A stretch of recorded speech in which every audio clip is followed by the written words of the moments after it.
Hello and welcome. I am Dr. Anil Joshi, Professor of Radiology. Today we are going to learn Radiology Basics from me, that is the series Learn Radiology from Professor. Today's topic is plain radiographic diagnosis of abdominal pathology part 1. Now what are the indications? The indications are: it is investigation of choice in gastrointestinal pathologies. It is available instantly in most of the centers. This technique is modified as per erect abdomen, supine abdomen or decubitus as per the indications. Now what are the advantages of plain X-ray of abdomen? The plain X-ray of abdomen in neonate or children, infants is inexpensive, it's portable, second opinion is possible, it is relatively low radiation provided you use a higher quality machine, that is high MA machine, where you have to give less exposure by reducing seconds. Now there are disadvantages also in this plain radiography. It is often a non-specific investigation. You may get or you may clinch a diagnosis in certain conditions, but not in all. A wide range of variability is there, that is the same appearance that is casted on the plain X-ray by multiple pathologies. Now there is difficulty in interpretation without experience. So that is the basic reason why we are conducting this series. Through this series we will be teaching you a basic by which you can approach a pediatric abdominal radiograph and come to a reasonable conclusion. Now it has got limited tissue differentiations. More radiation than US or MRI. Of course US and MRI do not have any radiation. Now what are the clinical indications? When you are finding a child with abdominal distension, vomiting, ingestion of a foreign body, that is very opaque foreign body, suspected intestinal obstruction or bowel perforation, placement of lines or tubes, organomegaly like hepatomegaly, splenomegaly, or any palpable masses. Now what are the interpretation guidelines? These we are going to see in more detail once we go in further progress of this lecture. Now interpretation made by looking at abdomen also and also at other tissues. You look for the lungs, that is bones, and bony skeleton. Organomegaly is in abdomen, of course, mass over distended bladder, ETC should be seen properly. Then tubes and lines, particularly for their positions. Calcification, then contrast or foreign material should be seen. Then bowel gas pattern is extremely important, which you are going to see in subsequent part of this lecture, which is in terms of dilatation, distribution and wall pattern. Free air is one of the best indication or most important indication in this plain X-ray, particularly when taken in erect position. Now we will go to certain pathologies. What are the findings in bowel atresia? Bowel atresia, usually let us consider first is small bowel atresia. It has got various etiologies. There is a narrow or absent portion of a small bowel that is identified. That is the dilated bowel loops proximal to this obstruction and collapsed loops distal to this obstruction, or there is no gas or anything distal to the site of obstruction. Then it can be classified as a location, that is a duodenal atresia, jejunal atresia or ileal atresia, depending on the portion of the bowel that is pathological and portion that is normal. Now let us come to duodenal atresia. Now duodenal atresia is failure of recanalization of the bowel lumen as early as in fetal life, that is 11 to 12 weeks. Presents clinically as abdominal distension, that is the distended stomach as well as duodenum get distended. Child will have bilious vomiting and the atretic segment is usually distal to the ampulla of Vedder. Rarely the atresia is proximal to the ampulla. In that case vomiting is non-bilious. Now this intrauterine life also is diagnosed by looking at double bubble on ultrasound. Now what are the plain radiographic features of the duodenal atresia? There will be a double bubble sign positive, that is over distended stomach and over distended duodenum. There will not be any gas in the distal small bowel or large bowel, and it's a very characteristic of the duodenal atresia. Now small bowel atresia, it's a mechanical or functional obstruction of the intestine, preventing normal transit of the intestinal contents. Small bowel obstruction can be jejunal or ileal. We will see these in the plain X-rays and diagnose it as the site of obstruction. This could be partial, complete, acute or chronic. These are types which can be differentiated by X-rays, plain X-rays. Now what are the etiologies for small bowel obstruction? Adhesions, post-inflammatory, post-operative, hernias, unless strangulated, do not cause obstruction. Now valvulus, when there is rotation, it causes obstruction. Now gallstone, ileus, then into susceptions, tumors, colonic obstructions like congenital megacolon, microcolon or fecrolyth. Now there can be a valvulus, diverticulitis. These are two uncommon things in pediatric age group. Small intestine obstruction due to mesenteric abnormality. Then there is a differential diagnosis for this, that is the paralytic ileus and sentinel loop due to adjacent inflammatory pathology, which is defined as a single dilated small bowel loop. Now features of small bowel obstruction. Plain radiographic findings in erect radiograph are multiple gas distended intestinal loops with fluid levels. So multiple distended bowel loops, multiple fluid levels, and large bowel may be devoid of gas or fecal matter. This is very important as far as classifying it further as acute, complete or subacute. Now paralytic ileus is one of the differential which we have to consider. Now what happens in paralytic ileus is the bowel movements are low or less.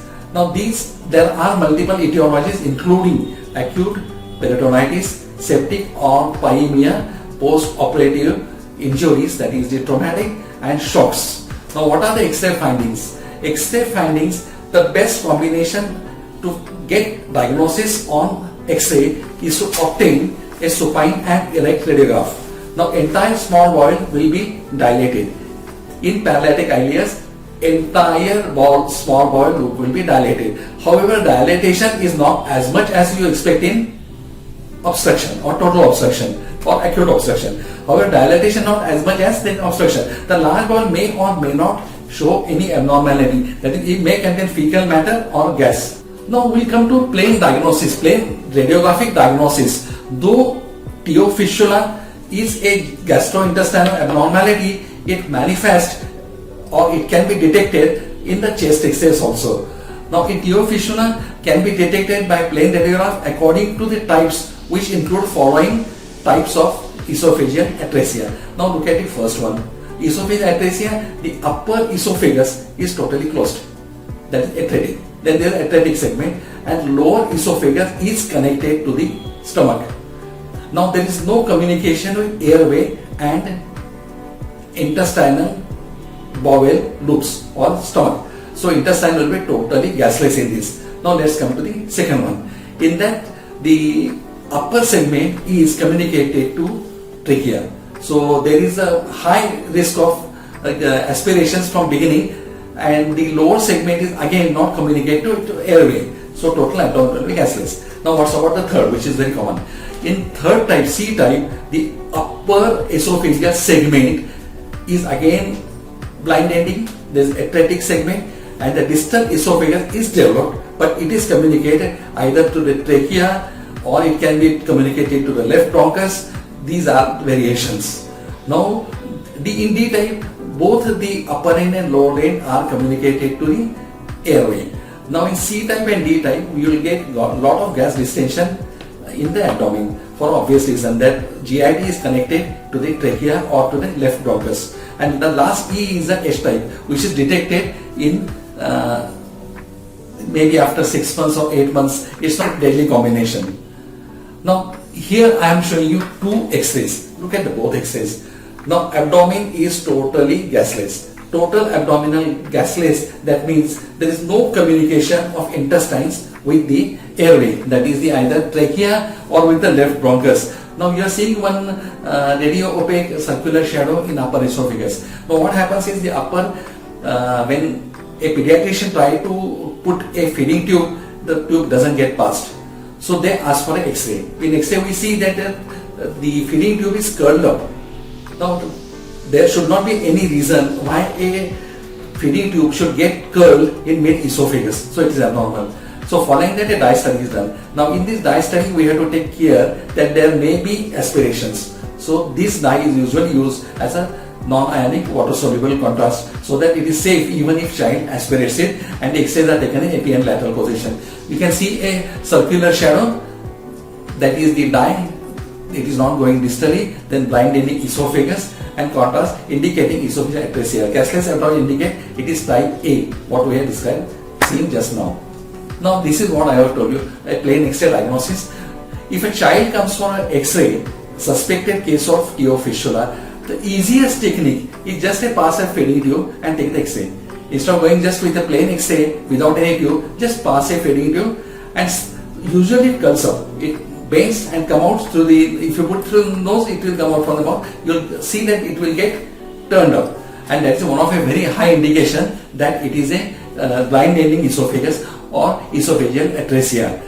Now curled right tube is shown by the arrows in the X-rays, and there is gas in abdomen. Now what the gas in abdomen indicates is the distal segment of the esophagus is communicating either with the trachea or with the left bronchus. Now that is type C, according to what we have seen just now. Now what is meconium peritonitis? Meconium peritonitis is a sterile chemical peritonitis due to intrauterine bowel perforation and spillage of fetal meconium into the fetal peritoneal cavity. So what happens is, first a bowel loop perforates, it gives away the meconium, it goes into the peritoneal cavity, and there it is a chemical irritant. So it causes calcification and adhesions. So bowel perforation results as due to the obstruction or atresia, or there may be impact in meconium, it can cause a meconium ileus.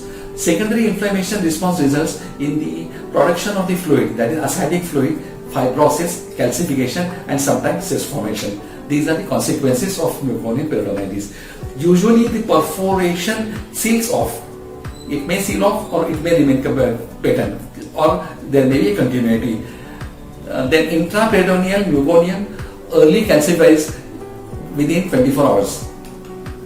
Here what we are seeing are the massively distended large bowel, massively distended small bowel, and there are multiple calcific densities. Usually multiple calcific densities in a neonate are characteristic of the meconium peritonitis.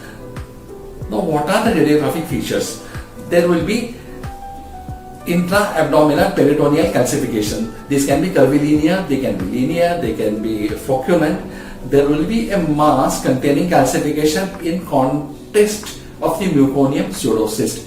The meconium which is formed, that will get calcified, and if the process vaginalis is patent at the time of perforation, the calcification may also be seen in the scrotum. So this is a rare fact. Now let us come to another disease that can be diagnosed on plain radiograph. This is a very typical history. Usually more common in male. These are the full-term patients, and usually the child do not pass meconium in first 2 days. So if child do not pass meconium in first 2 days, usually a thin feeding tube is passed, and it is seen that whether the meconium is staining the tip of the feeding tube or the small catheter. If that is the case, then we think it is the Hirschsprung disease. Now in this patient, it is characterized by a short segment of chorionic aganglionosis, more common in boys, presents with failure to pass meconium in first 1 to 2 days. So which your child do not pass meconium in first 1 to 2 days must get X-rayed. Now the characteristic appearances of meconium, the characteristic of dilated large bowel is very characteristically seen on the plain X-rays. The confirmation is by rectal biopsy showing aganglionosis, there is absence of ganglionic cell in the distal, colonic and rectum. Anatomically, it can be further divided into 4 types according to the length of the ganglionic segment, that is aganglionic segment. The short segment disease, the rectal and distal sigmoid colonic involvement is only. There is only involvement of rectal and distal sigmoid. Now long segment typically extend to the splenic flexion or transverse colon. In that what we will see is a massively dilated ascending colon and transverse colon, but typically the rectum will be gaseous. Now occasionally a ganglionosis extend into the small bowel. This is a very rare thing, and in ultra short variety there is involvement of the internal anal sphincter only. Say small segment just in the inner proximal end. Now these we'll see now few radiographs of the condition where the meconium is not passed by the child and suspected megacolon. Now here what we are seeing is totally dilated large bowel. You can see ascending colon, hepatic flexure, splenic flexure, and the dilatation, if you follow, it will go up to sigmoid colon. Sigmoid colon, there is some meconium, but distal rectum is characteristically without any fecal matter. So there is Gaussian distension of entire large bowel, suggestive congenital megacolon. There are fluid levels noted in small bowel. It is changes secondary to large bowel pathology. Now these are the two pictures revealing same pathology: massively dilated large bowel, secondary changes in small bowel. And in these conditions, you have to find out by contrast enema if there are narrow segment where it is situated, which are the dilated segment of the large bowel, and we should not use barium here. We should use water soluble contrast. It acts in two ways. One thing is the water soluble contrast is hygroscopic. It pulls the water, and if there is any meconium, impacted meconium like conditions, it can liquefy it and it will consider as a therapeutic for getting relieved of that meconium or inspissated meconium. Now here we are seeing there are multiple fluid levels involving entire small bowel. Both the jejunum and ileal loops are involved.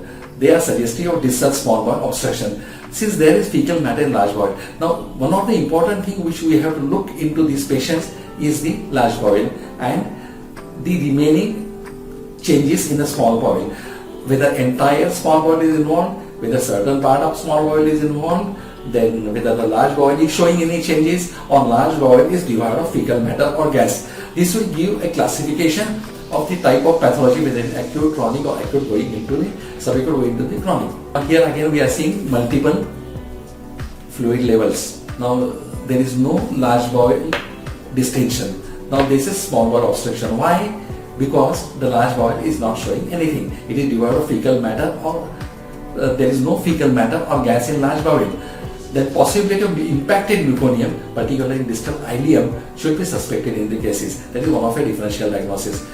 Otherwise, atresia of the distal small bowel, ileal atresia, should be the diagnosis. Now this is the erect abdomen. It is showing. Now see where the obstruction is. The distal ileum is not dilated. The colon not showing any changes. Now where the changes are maximum and jejunum. So it is the site of obstruction is post jejunum or proximal ileal. This can be said by the bowel loops. Here we are seeing multiple fluid levels, multiple dilated bowel loops, and if you see very carefully, the dilatation of the small bowel is not uniform. That means certain portions are more dilated, certain portions are less dilated. The changes are maximum at jejunum, and there is no case of fecal matter in large bowel. So here particularly we do a contrast enema to know what is the status of large bowel. If large bowel are showing impacted meconium, then we can think of the distal ileal pathologies like impacted meconium. Here also you are seeing obstruction distal, that is the post jejunal in the mid ileum, that is the mid small bowel obstruction. This is interesting. What you are seeing is a large fluid level which is going from right side to left side.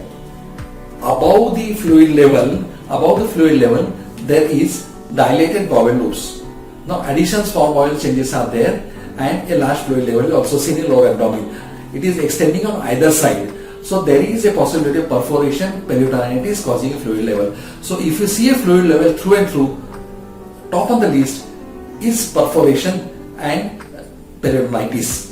This gas from where it has come, the perforation where it has come, is peritonitis causing peritonitis secondary to necrotizing enterocolitis or gangrene. These should be the causes considered. Now distal small bowel obstruction, as we had discussed. Now look at the distal small bowels. They are not very largely dilated. So here again we can see one of the differential will be impacted meconium. Or here what we see is extremely distended or over distended stomach. Now over distended stomach should be seen as a peristaltic. If it is shows hyperperistalsis, if it is over distended, then there has to be obstruction and pyloric. Now there are two things, one thing is pyloric obstruction and secondly duodenal obstruction. Now if you see two fluid levels, duodenum. If you don't see fluid level, then stomach and duodenum. Only stomach. The stomach outlet is the pyloric. So this is likely to be pyloric stenosis because we are seeing only dilated stomach. There is no dilatation of duodenum. And if you see distal gas pattern, that is the ileum, jejunum, etc., you will not find a distension or over distension. That means there is less passage of gas from the pylorus. It is usually hypertrophic pyloric stenosis. The confirmation is beautifully by the sonography.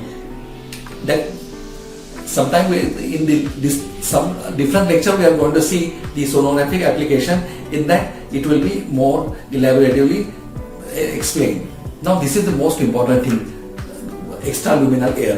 One of the application of the extraluminal air detection, I feel, of a erect abdomen, and it is a fairly reliable sign. It can be detected definitely, and it is important to know the perforations. Now perforation with peritonitis, perforation without peritonitis. Now if you see two X-rays, they are of different patients. Now first X-ray is showing fluid level, that is from right side to left side. So perforation, peritonitis should be considered in first patient. Now in second patient, perforation, extraluminal air under both the domes, small bowel, large bowel not showing any changes, and there is no big fluid levels. So the first will be perforation with peritonitis, and the second will be just simple perforation with impending peritonitis. Ultimately, they will have this peritonitis. Now perforation, different cases, these two. Now this is again a neonatal perforation. In this perforation, you are seeing extraluminal air and a lot of fluid, that is peritonitis. If there is gastric perforation, lot of things can get spilled into the peritoneal cavity. But here what you are seeing are the dilated bowel loops. So the perforation may be at stomach level or distal to that.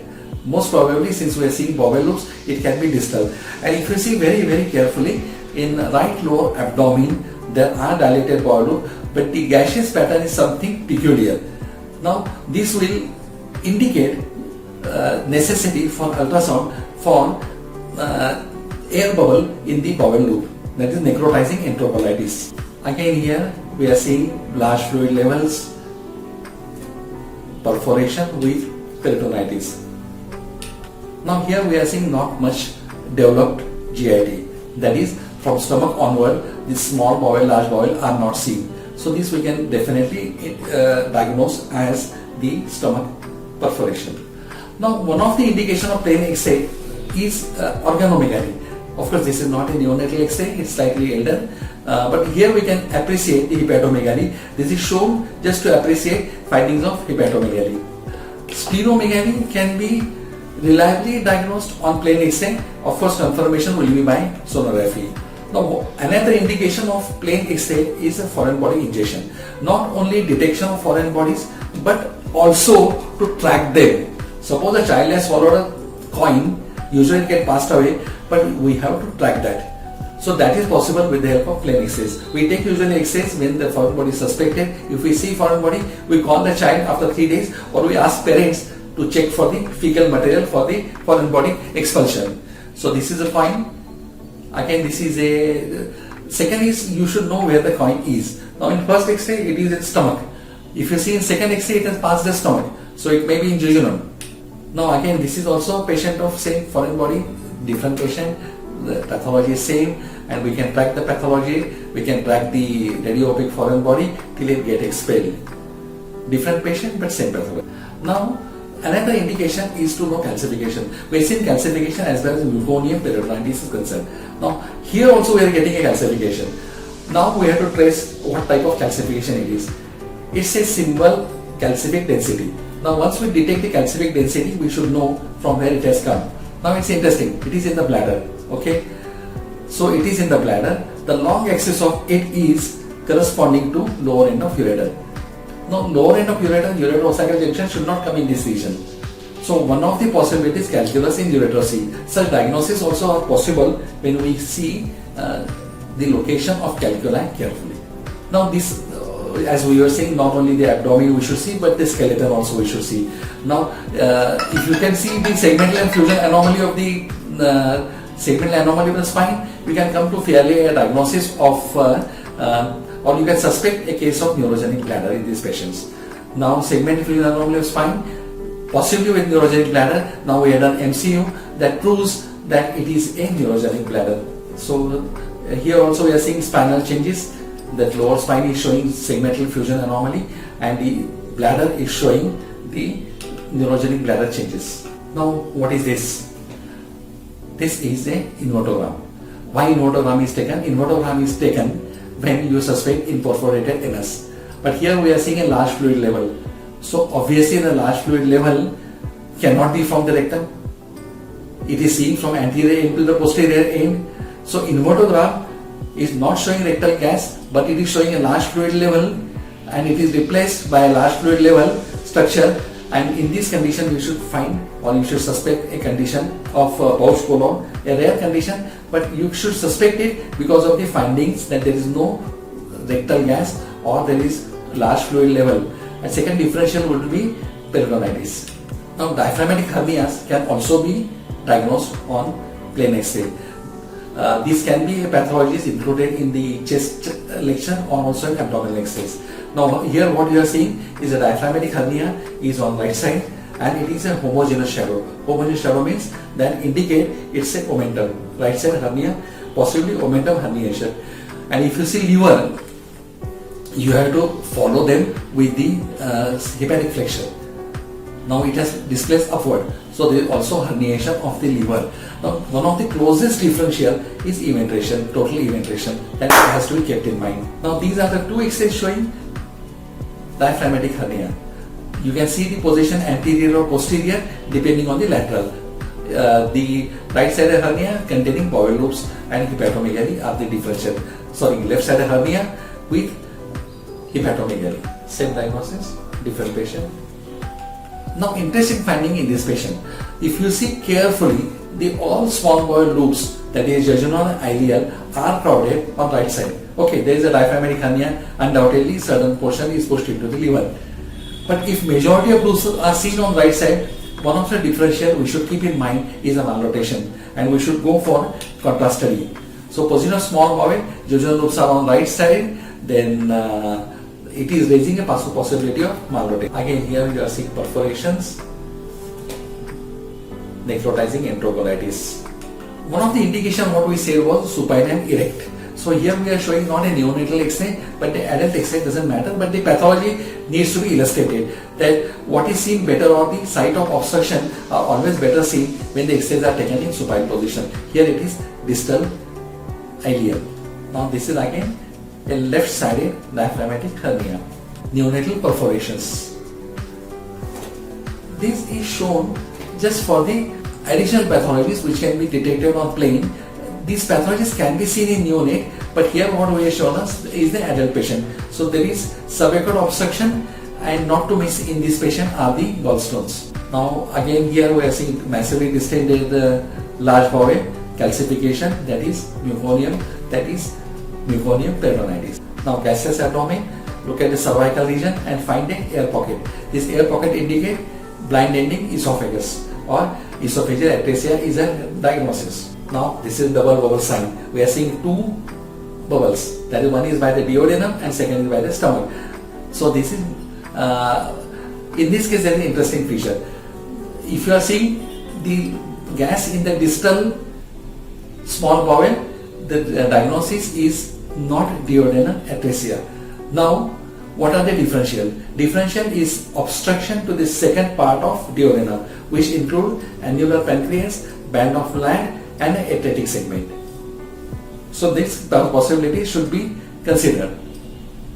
Invertogram itself is a different lecture topic. Here we are showing it just because it is one of the conditions which can be diagnosed on pediatric abdomen. In invertogram we take to know the types of anorectal pathologies, that is either high type, intermediate type or low type. So it is invertogram for types of rectal malformation, anorectal malformation. Now this X-ray again shows that there is distal jejunal obstruction. Same we have seen this just now, again for the revision. Now second method was to find out a atretic segment by putting a radio upper marker over the anal sphincter. This was an old method which is not required nowadays. A marker is not required, but some centers they are still following, putting a marker and measuring the distance. So marker for the external sphincter, and method is to know whether it is high type or low type. If calcifications are picked, meconic peritonitis. Now we come to the summary.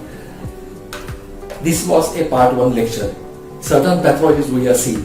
I totally agree that all pathologies are not covered, and we'll have series of the lectures which should be called as part 1, 2, 3, 4.